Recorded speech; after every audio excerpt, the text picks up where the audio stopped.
بسم اللہ الرحمن الرحیم۔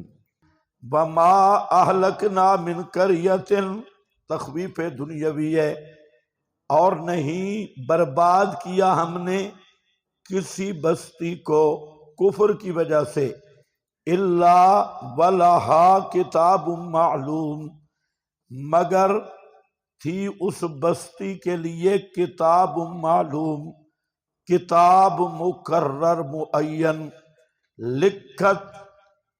لکھت ہوتی ہے معین اور مقرر۔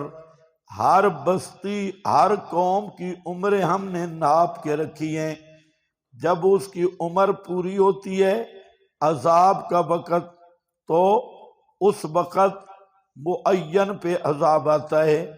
معلوم ما تسبق من امت، نہیں آگے بڑھ سکتی کوئی جماعت اجلہا اپنی مقررہ مدت سے، وما یستاخرون اور نہ وہ پیچھے ہوتے ہیں، نہ آگے بڑھ سکتے ہیں نہ پیچھے ہوتے ہیں، عین مقرر ٹائم پر ہی انہیں پکڑ لیا جاتا ہے۔ اور عذاب کا وقت جیسے میں نے کہا ایک انفرادی عمریں ہیں ہر آدمی کی، زید عمر خالد کی، اور ایک اقوام کی عمریں ہیں، جماعتوں اور قوموں کی عمریں ہیں، ایک سارے جہان کی عمر ہے۔ یہ تین قسم کی عمریں ہیں، تینوں کی تینوں معین ہیں، انفرادن بھی اجل معین، اقوام کی بھی اجل معین، اور جہان کی بھی اجل معین، تو یہ آگے پیچھے نہیں ہوگا۔ وَقَالُوا یا ایھا الذی، شکوہ ہے، اور کہا ان مشرکوں نے، اے او وہ انسان، یا ایھا الذی، اے او وہ انسان جو نازل کیا گیا اوپر اس کے قرآن، نزل علیہ الذکر، کہ نازل کیا گیا ہے بذام ان کے اوپر اس کے ذکر قرآن، انکا بے شک تو لمجنون، البتہ پاگل ہے، لبنا ہے، لمجنون پاگل ہے، جھلا ہے، مجنون ہے۔ یہ ہے ان کی بے ادبی، مشرکین کی بے ادبی۔ سب سے بڑا پیغمبر کا بے ادب مشرک ہوتا ہے، مشرک سے بڑا گستاخ رسول کوئی چیز بھی نہیں ہے۔ اب کیا کہتے ہیں، یا ایھا الذی نزل علیہ الذکر، یہ مذاق کر رہے ہیں، اے او وہ انسان جو دعویٰ کرتا ہے کہ مجھ پہ قرآن اترا ہے، نزل علیہ الذکر نیچے ساتھ ملاؤ گے، بذام ان کے ان پہ قرآن اترا ہے، انکا لمجنون، بے شک تو البتہ مجنون ہے۔ کیوں مجنون ہے؟ سارے اکابر کا دشمن ہے۔ مجنون کیوں کہا پیغمبر کو؟ کہ سب اکابر کے خلاف مسئلہ ہے، اکابر سب کے سب ایک طرف ہیں، بڑے بڑے بزرگ، لمبے لمبے استنجے باز اور لمبے لمبے داڑھیوں والے پرانے شیاطین، وہ سارے ایک طرف ہیں، اور اس کا مسئلہ سب مولویوں کے خلاف ہے، سارے بزرگوں کے خلاف ہے۔ ما سمعنا بہذا فی الملۃ الآخرہ، ہم نے آج تک، ہم شام جاتے ہیں وہاں بھی بڑے مدرسے ہیں تجارت کے لیے، بنو قریظہ میں بھی ہمارے چکر لگتے ہیں، حبشہ میں بھی ہم جاتے ہیں، کسی مولوی نے یہ مسئلہ نہیں بیان کیا جو یہ مسئلہ بیان کر رہا ہے۔ تو اب دو ہی صورتیں ہیں، یا تو یہ کہیں کہ سارا جہان جھلا ہے، یا پھر کہیں کہ صرف یہ اکیلا جھلا ہے۔ آپ بھی جب مسئلہ بیان کریں گے تو یہ کہیں گے پاگل ہے. یہ پرانے مشرکوں کا طریقہ ہے. اور ہمیشہ داعی حق کو یہ کہا جاتا ہے کہ انکا لمجنون، کیونکہ وہ سمجھتے ہیں کہ ہم جو بیٹھے ہیں نا پرانے کھرانڈ، ہم عقل والے ہیں، اس لیے مسئلہ بیان نہیں کرتے. اور عقل وہ یہ سمجھتے ہیں کہ سارا کتا بلا ہمارے ساتھ اکٹھا ہے. ہاں، للڑ بھی ہمارے ساتھ آ جاتے ہیں، اور بریلر بھی، شیعہ بھی، اور طاغوتی پارٹیاں بھی آ جاتی ہیں، وہ بھی راضی، یہ بھی راضی. تو ہم سمجھدار ہیں. حکمت یہ ہے، یہ حکمت ہے، یہ عقل ہے. اور یہ مفتاح القرآن پڑھے ہوئے توبہ توبہ توبہ توبہ، تو یہ تو کسی کو مسلمان ہی نہیں سمجھتے. صرف یہ اکیلے ہی مسلمان ہیں، اور تو کسی کو کچھ جانتے ہی. یہ پاگل ہو گئے، پاگل، مجنون، جلے.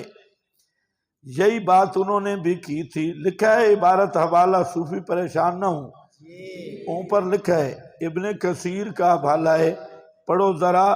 مجنون کیوں کہہ رہے تھے؟ فی دعائکا ایانا الاتبائکا بترک ما وجدنا علیہ آباءنا. سمجھ گئے یا نہیں سمجھ گئے؟ ہمیشہ جھلا کہنے کی کئی جگہ پہ قرآن میں آئے گا. یہ عبارت نہ بھولے کہ یہاں مفسرین نے وضاحت کی کہ یہ جھلا کیوں کہتے تھے. حالانکہ آپ تو وہ تھے، آپ کی مجلس میں بھی کوئی مجنون آ جائے تو اس کی بھی عقل واپس آ جاتی تھی. ہاں، تو آپ کی مجلس میں بیٹھنے والا کوئی جھلا نہیں بن سکتا. تو آپ کو جھلا کیوں کہہ رہے ہیں؟ جھلا اس لیے کہہ رہے ہیں سارے اکابر کے خلاف. اب ایک طرف سارے بزرگ ہیں، ایک طرف اس کی داڑھی بھی کالی ہے. اے بھی بڑا مسئلہ بنا ہوا ہے. چٹی داڑھی میں یار، کالی داڑھی نہ ہو. شیطان کی میرا خیال ہے سفید ہو گئی ہوگی، پرانا کھرانڈ ہے. اگر عمر اور داڑھی میں جا رہے تو پھر تو بابا ابلیس بہت پرانا گناہگار آ رہا ہے. ابلیس کی عمر کا کوئی بندہ ہے؟ عجیب میں جا رہے ہیں. خیر، انک لمجنون، کیونکہ تو فی دعائک ایانا، تو ہمیں اپنی اتباع کی طرف بلاتا ہے. وَتَرْكِ مَا وَجَدْنَا عَلَيْهِ آبَانَا، سارے بزرگوں کے مخالف. اور کہتا ہے جی اکابر کی راہ چھوڑ دو، میرے پیچھے آ جاؤ. یہ ہے جھلا پن، یہ ہے جنون پن. لوما، کیوں نہیں، تأتینا، لے آتا ہمارے پاس، بالملائکہ، فرشتوں کو، ان کنت من الصادقین، اگر ہے تو سچا کہ باقی یہ قرآن منزل من اللہ ہے، اس میں تو سچا ہے تو پھر فرشتوں کو لے آ ہمارے سامنے. اور پیچھے اس کی وضاحت ہو گئی وہ فرشتوں کو کیوں بلاتے تھے. ہمیں آ کے فرشتے کہیں کہ یہ سچا نبی ہے، فرشتے آ کے گواہی دیں. ما ننزل الملائکۃ، جواب شکوائے. اللہ فرماتے ہیں فرشتے ہم اتارتے ہیں، فرشتے آتے بھی رہتے ہیں، لیکن فرشتے اتارنے کا بھی کوئی موقع ہوتا ہے، اس کا بھی کوئی مقصد ہوتا ہے. تم جس کے لیے مطالبہ کر رہے ہو فرشتے اتارنے کا، یہ تو مقصد ہی نہیں انزال ملائکہ کا. کہ تم کیا کہتے ہو، 7 فرشتہ آتا نا، اور ہماری مجلسوں میں فرشتہ میں کہتا کہ چودھری صاحب میں آپ کے گھر آیا ہوں، یہ سچا نبی ہے، اس لیے چودھری صاحب آپ مان لیں. یہ مقصد ہے فرشتے اتارنے کا. فرمایا فرشتے آتے ہیں تو پھر ٹھا پھا بھی آتی ہے، فرشتے آئے تو پھر تمہاری خیر بھی نہیں. اس لیے نہ مانگو فرشتوں کو بشر رسول پہ گزارا کرو، اسی کو مانو۔ ما ننزل الملائکۃ، نہیں اتارتے ہم فرشتوں کو الا بالحق، مگر ساتھ حق کے، ساتھ فیصلہ کے، ساتھ فیصلہ کے، یا الا بالحق کے بالقرآن، فرشتے آتے ہیں قرآن لے کر نبی کی طرف۔ تم کون ہوتے ہو؟ ذرا اپنے چہرے دھو کے آؤ کہ فرشتے تمہارے پاس آئیں۔ فرشتے قرآن لاتے ہیں پیغمبر پر، وہی پیغمبر پہ آتی ہے، اور تم کہتے ہو جی ہمارے پاس کیوں نہیں آتے؟ تم ہمارے شمارے اپنے پاس رکھو۔ دوسرا بالحق کے بالعذاب، فرشتے آتے ہیں عذاب لے کر، یہ بھی اللہ کا حلم اور رحمت ہے کہ تم بچے ہوئے ہو، اتنے بکواسات کے باوجود بھی تم پہ عذاب نہیں آ رہا۔ اور تیسرا فرشتے آتے ہیں فیصلہ لے کر، لیکن فیصلے کا وقت جو ہے اجل مقرر ہے، جب آئے گا تو فرشتے پھر آ بھی جائیں گے، جیسے بدر میں فرشتے پھر آ بھی گئے تھے، وہ اجل وہاں پوری بھی ہو گئی، تو وہ اجل مقرر ہے۔ وما کانوا، اور نہیں ہے وہ مشرک، وما کانوا، نہیں ہوں گے وہ مشرک، یہ فرشتوں کے انزال کا مطالبہ کرنے والے۔ اذا منذرین، اس وقت ڈھیل دیے گئے، مہلت دیے گئے۔ کس وقت؟ جب فرشتے اتر پڑیں گے، پھر انہیں مہلت نہیں ملے گی۔ انا نحن نزلنا الذکر، بے شک ہم ہی ہیں، نزلنا، ہم نے اتارا، الذکر، الذکر، الذکر القرآن، قرآن کو، وَإِنَّا لَهُ، اور بے شک ہمیں واسطے اس قرآن کے، لَحَافِظُونَ، البتہ اس کی حفاظت کرنے والے۔ اِنَّا نَحْنُ نَزَّلْنَا الذِّكْرَ، یہ دعویٰ ہے بے شک ہم ہی ہیں، اِنَّا ہم، نَحْنُ ہم، نزلنا ہم، 3 دفعہ ہم آئے، انا ہم، نحن ہم، نزلنا ہم، اور پھر انا تاکید کا ہے، پھر جملہ اسمیہ ہے، اور ادھر بھی انا پھر آ گیا، ہم ہی ہیں اس قرآن کی حفاظت کرنے والے، لحافظون، فرمایا مطلب کیا ہے؟ یہ 4 دفعہ اپنی طرف نسبت کی، انا ایک، نانو ایک، نزلنا ایک، 3 ہو گئے، اور انا کتنے ہو گئے؟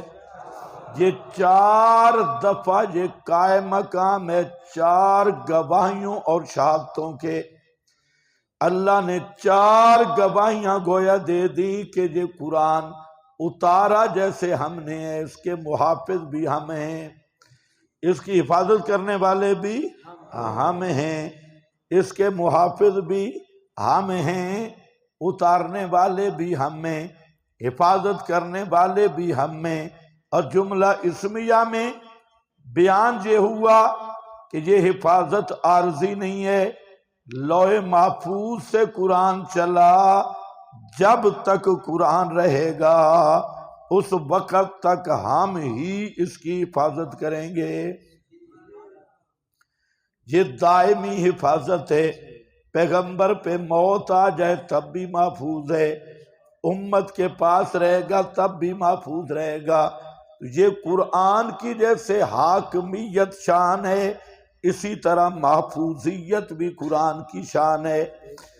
دنیا میں کوئی ایسی کتاب نہیں جو اول سے آخر تک قطعی طور پہ محفوظ ہو، یہ صرف قرآن ایسی کتاب ہے جو اول سے آخر تک قطعی طور پر محفوظ ہے۔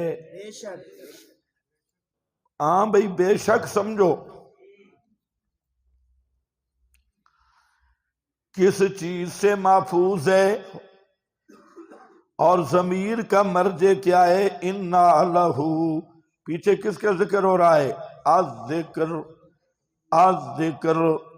اب یہاں سے بعض بزرگوں کو نحو نے تھوڑا خراب کیا۔ میں نے آپ کو کہا کہ یہ فنی احتمال جو ہوتے ہیں نا، یہ ایمان کو تباہ کرتی ہیں، آنکھیں بند کر کے۔ تو وہ اپنا نقطہ بیان کرے کہ ہو ضمیر کے مرجع میں دو احتمال ہیں، کدھر احتمال ہیں اور کدھر نکالا احتمال، کہاں احتمال؟ چونکہ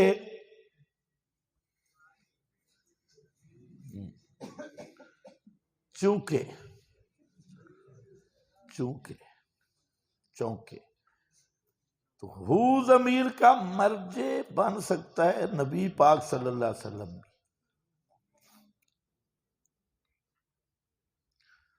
اور ساتھ پھر آیت بھی لکھ دی واللہ یعصمک من الناس۔ اس کا نام ہوتا ہے تحریف، یہ تفسیر نہیں ہے۔ قرآن چل کس مضمون میں رہا ہے؟ یہاں کس مضمون، کون سا مضمون بیان ہو رہا ہے؟ حفظ قرآن کا۔ تو ضمیر آپ کی طرف کدھر چلی گئی؟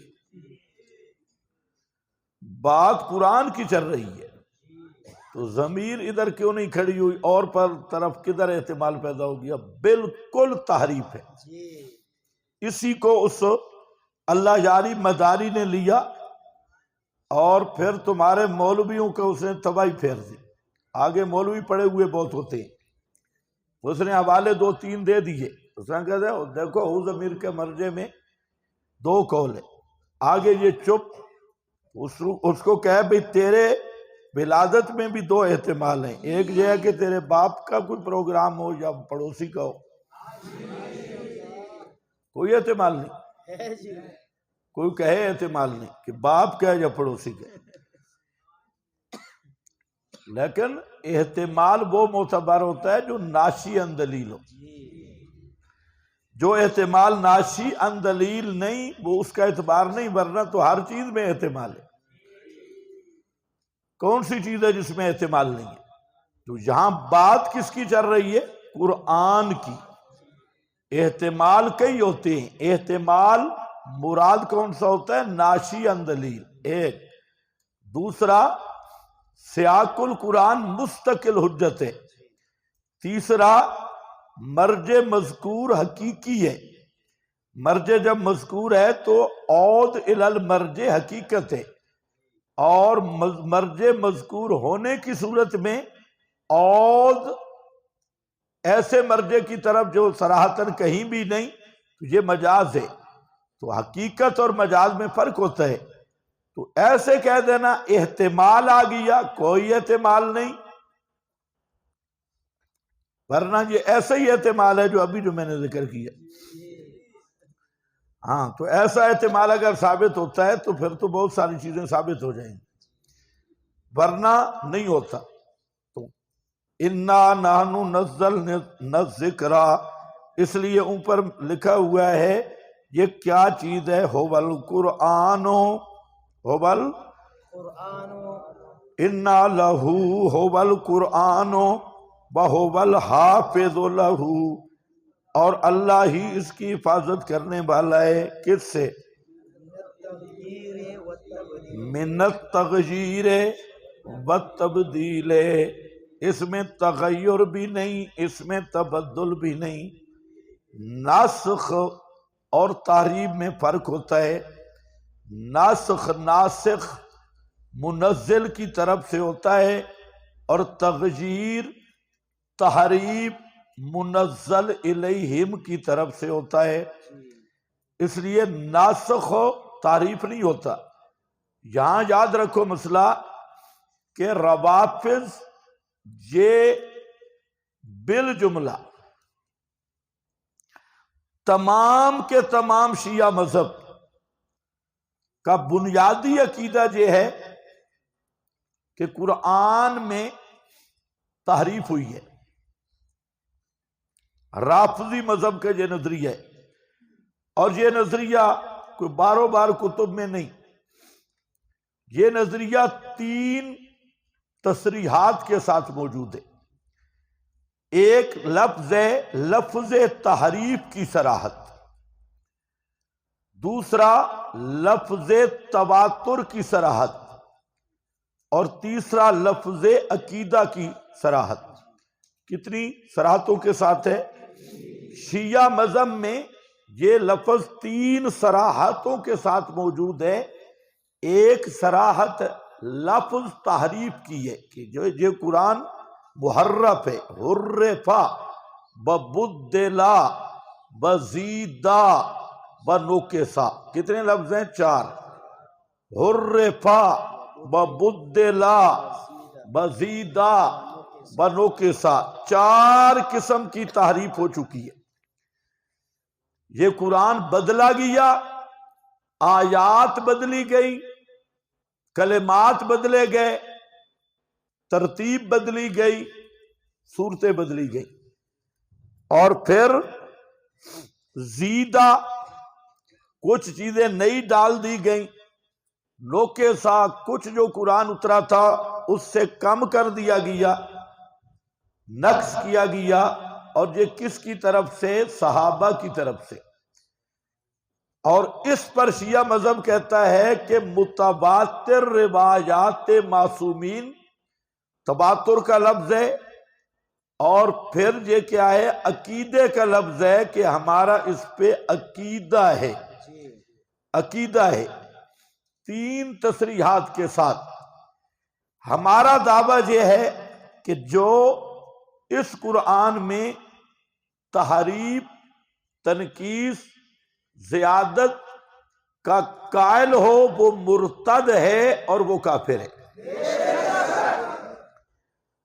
شیعہ کا دعویٰ یہ ہے کہ یہ قرآن بدلا بھی ہے، تحریف بھی، 4 لفظ بولے ہیں 4، اور یہ کوئی عام کتب میں نہیں. امہات الکتب، اصول کافی، احتجاج تبرسی، انوار نعمانیہ، تفسیر الصافی، اور کمی تو ساری ہے ہی اس شیطان کی تحریف پہ، تفسیر کمی. اور فصل الخطاب مستقل کتاب ہے. فصل الخطاب ہے کس میں؟ فی تحریف کتاب رب الارباب. فصل الخطاب فی تحریف کتاب رب الارباب. اس میں اس نے پوری ڈیٹیل دی ہے کہ یہ آیت یوں تھی، یہ آیت یوں تھی. اور یہ اگر آپ کافی نطف باب اٹھا کے دیکھیں تو اس میں امام جعفر کے ذمہ لگا کہ یہی باتیں آپ کو ملیں گی کہ قرآن یوں تھا جہاں یوں لکھا ہے، یوں تھا جہاں یوں لکھا ہے.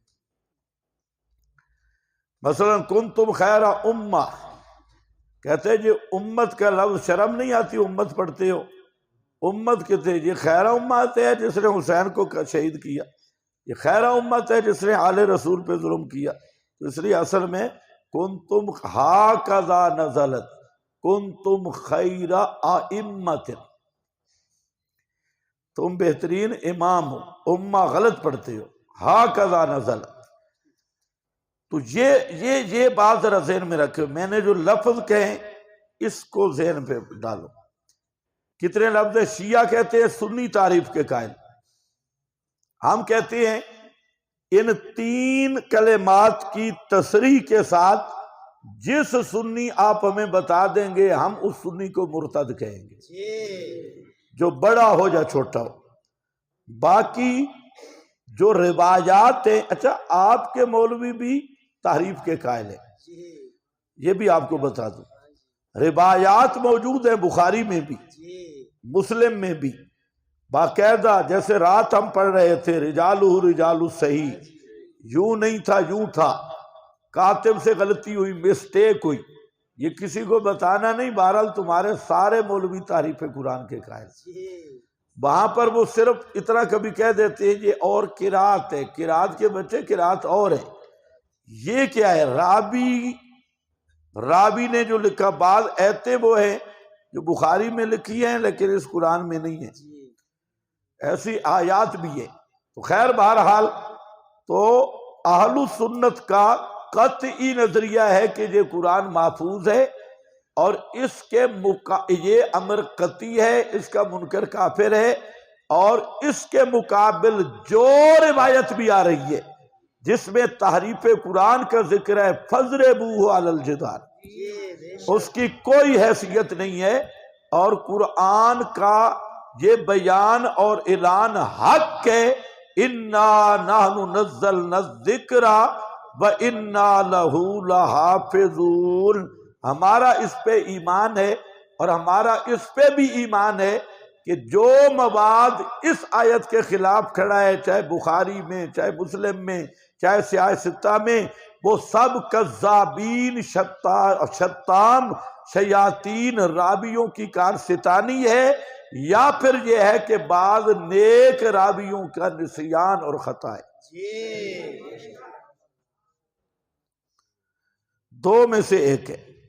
قرآن پہ ہم شک نہیں کر سکتے، بے شک جہاں کرو، تم نکلتے ہو نا تو پھر تمہیں کوئی نہ کوئی سامری ٹکر جاتا ہے۔ اب ذرا دیکھو، اِنَّا لَهُ لَحَافِظُونَ، اس پر حاشیہ دیکھو کیا فرماتے ہیں بزرگ،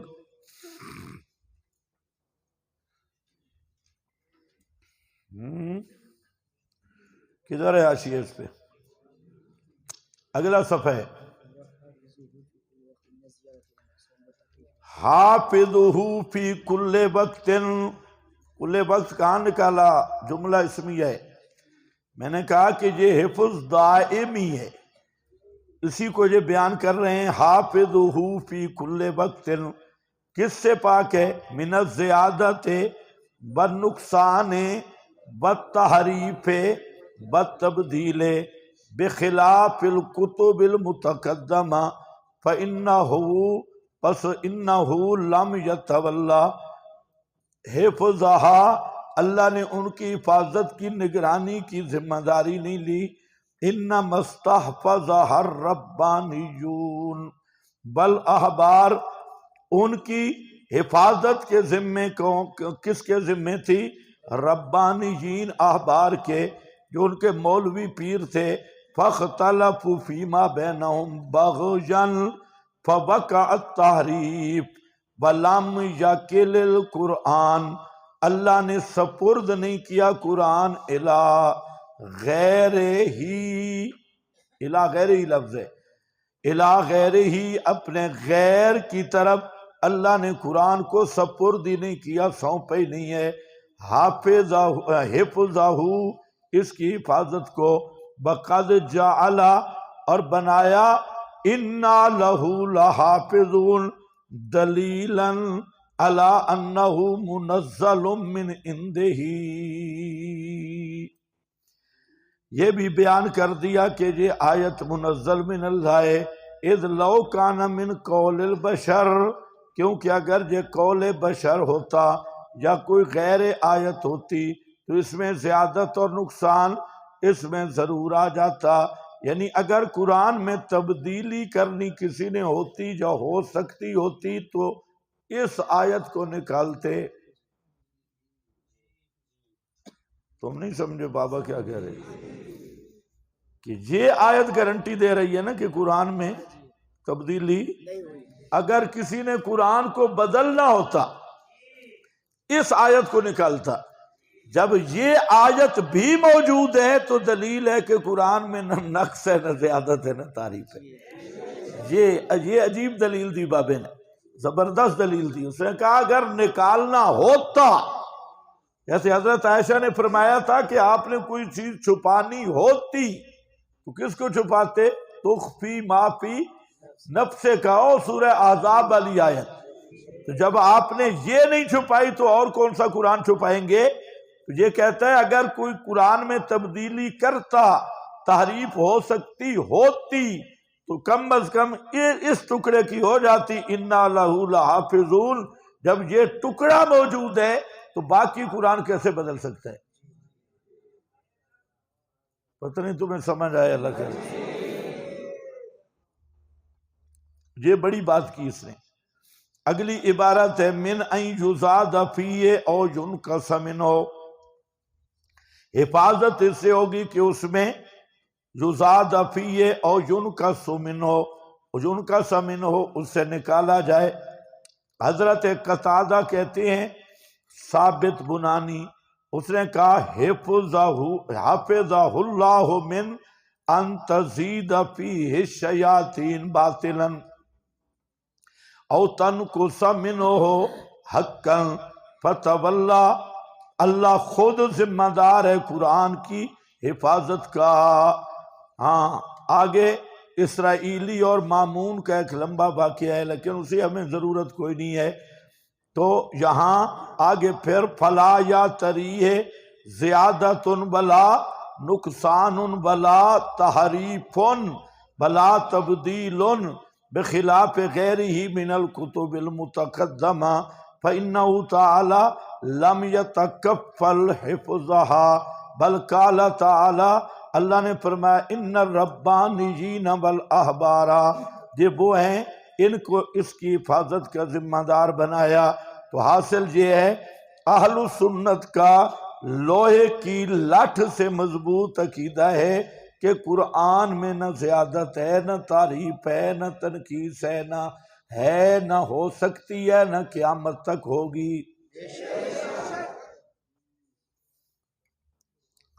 اور شیعہ کا قاطبتاً یہ نظریہ ہے، یہ انشاءاللہ میں موقع ہوا تو اس سال میں وہ ایسے ہی ایک دن میں نکالوں گا، ان کی عبارتیں آپ کو دکھاؤں گا کہ وہ کیا کہتے ہیں شیاطین۔ اب تو عبارتوں کی بات سے کام اوپر نکل گیا، اب تو یہ جو امریکی دجال ہے اس نے کھل کے بیان کرنا شروع کر دیے کہ یہ قرآن اصلی نہیں ہے۔ اب اس پہ مناظرے وہ کر رہا ہے کہ یہ قرآن ہمارے نزدیک بھی اصلی نہیں، تمہارے نزدیک بھی اصلی نہیں۔ پہلے مناظرہ یہ ہوتا تھا کہ سنی کہتے تھے شیعہ کو تم تعریف کے قائل ہو، شیعہ کہتے تھے تم قائل ہو، وہ تکیہ کرتے تھے۔ لیکن اب اس حرامی نے ہر چیز ختم کر دی، اب مناظرے ہو رہے ہیں۔ وہ کہتا ہے کہ میرا دعویٰ ہے تمہارے نزدیک بھی محرف ہے، ہمارے نزدیک بھی محرف ہے، یہ نیا دعویٰ ہے۔ تو ہم کہتے ہیں تو بھی کافر ہے اور جو تعریف کا قائل ہے وہ کافر ہے، تو ہمارا بھی نیا دعویٰ ہے۔ سنی تعریف کا قائل ہے وہ سنی کافر ہے، شیعہ تعریف کا قائل ہے وہ شیعہ کافر ہے۔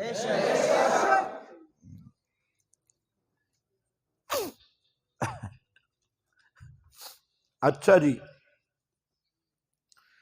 اِنَّا نَحْنُ نَزَّلْنَا الذِّكْرَ وَإِنَّا لَهُ لَحَافِظُونَ۔ ایک بزرگ ہے شمس الحق افغانی، انہوں نے ایک رسالہ لکھا ہے علوم القرآن، اس میں انہوں نے لکھا ہے کہ شیعہ پر بہتان ہے، وہ تحریف کے قائل نہیں ہے۔ عجیب بات، حالانکہ یہ اتنا ایک واضح بات ہے کہ اس پر جو امام اہل سنت حضرت مولانا عبد الشکور لکھنوی، اس کے مناظرے موجود ہیں شیعوں کے ساتھ، اور پھر انہوں نے ایک رسالہ لکھا، ان کی دو کتابیں بہت اچھی ہیں، ایک ہے تفسیر آیات، اس پہ انہوں نے حضرت شاہ ولی اللہ کی بعض چیزیں لے کر تفسیر آیات لکھی، جس میں بعض وہ معرکۃ الآراء آیات ہیں جہاں شیعہ سنی کا سب سے زیادہ ٹسل ہے، جیسے آیت استخلاف، اس پہ آیت معیت، آیت دعوت الاعراب، اور اس طرح 10-12 آیات پہ انہوں نے وہ صرف ان کی تفسیر لکھی، اور دوسرا یہ ہے کہ ان کا رسالہ ہے تحریف قرآن پر۔ تو وہ کراچی کے ایک بزرگ نے کہیں رسالہ شمس الحق کا دیکھ لیا، اس نے بیان ٹھوک دیا کہ شیعہ تحریف قرآن کے قائل نہیں ہیں۔ میں نے جب سنا تو میں نے پھر پٹائی کر دی، بہت سارے حوالے دیے۔ اس کے بعد خیر اس نے رجوع کر لیا، کہتا ہے کہ مجھے پتہ نہیں تھا۔ دعوے تو ایسے کرتا ہے کہ شیعہ کے گھر پیدا ہوئے اور پتہ اتنا بھی نہیں کہ تحریف قرآن کے قائل ہیں یا نہیں ہیں۔ تو خیر، وَلَقَدْ أَرْسَلْنَا مِن قَبْلِكَ، تم بھی جھلے نہ بنے کرو۔ بہت سارے لوگ ایسے ہیں جن کے پاس صرف دعویٰ ہے، دعوے کے نیچے کوئی چیز نہیں، باتیں کرتے ہیں، باتیں، ہم یوں کر دیا، وہ کر دیا، یہ کر دیا۔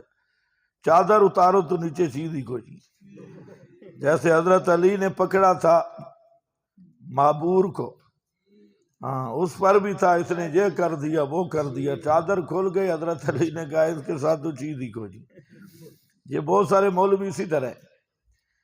ہاں اچھا خیر۔